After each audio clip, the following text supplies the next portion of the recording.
একটি অসমাপ্ত ভালোবাসার গল্প। গল্পটি অনেক ছোট, তো আপনারা শুনে যেতে পারেন। অনিক, আমার ক্যান্সার হয়েছে, প্লিজ তুমি আমাকে ভুলে যাও। আমি হয়তো আর 1 মাস বেঁচে থাকবো। তোমার মাথা ঠিক আছে আরোহী? তুমি কি বলতেছো? সুস্থ মানুষের হঠাৎ ক্যান্সার হলো কিভাবে?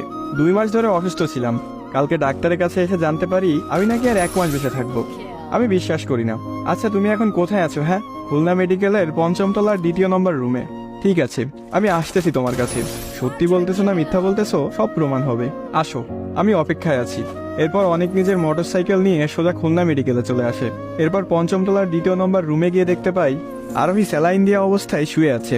আরোহী মুহূর্তে আরোহী পিছনে ফিরে অনিককে দেখতে পাই। তুমি এসেছো? এই দেখো আমার বর্তমান অবস্থা। আমি নিজের চোখকে বিশ্বাস করাতে পারছি না। আমি কি স্বপ্ন দেখতেছি নাকি বাস্তবে? বাস্তবেই দেখতেছো। এই দেখো, আমার মাথার চুলগুলো নেই, ডাক্তার সব কেটে ফেলছে। আরোহীর এমন অবস্থা দেখে অনেক কান্না করতে শুরু করলো। যেই মানুষটাকে নিজের থেকেও বেশি ভালোবাসে সেই মানুষ ছাড়া যে অবস্থা। এই পাগল, কান্না করিও না। তোমার কান্না দেখলে আমার কষ্ট হয়। প্লিজ অনেক কান্না থামাও। আরোহী, তোমার কিছু হলে আমার কি হবে? কে আমাকে ভালোবাসবে? কে আমাকে শাসন করবে? আমি রাগ করলে কে আমাকে বুঝবে? আমি বাঁচবো না তোমাকে ছাড়া। পাগল, এমন কথা বলিও না। এই জন্মে এক হতে পারলাম না তো কি, পরবর্তী জন্মে না হয় এক হয়ে বাঁচবো, তখন আবার দুজন দুজনকে ভালোবাসবো। আচ্ছা অনিক, আমার একটা কথা রাখবা তুমি? অবশ্যই রাখবো। বলো কি কথা? আমার মৃত্যুর আগ পর্যন্ত আমার সঙ্গে থাকবে প্লিজ?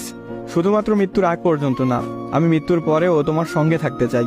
আরেকটি কথা বলো, আমার মৃত্যুর পর আমার পাশে যেন কাউকে কবর না দেওয়া হয়। কেন? কারণ তোমার যখন মৃত্যু হবে তখন যেন আমার পাশে তোমাকে কবর দেওয়া হয়। কারণটি জানতে পারি? খুব ইচ্ছে ছিল বিয়ের পর তোমার বুকে মাথা রেখে ঘুমাবো, সেই ইচ্ছেটি আর পূরণ হলো না। তাই মৃত্যুর পরে না হয় পাশাপাশি ঘুমিয়ে থাকবো। ঠিক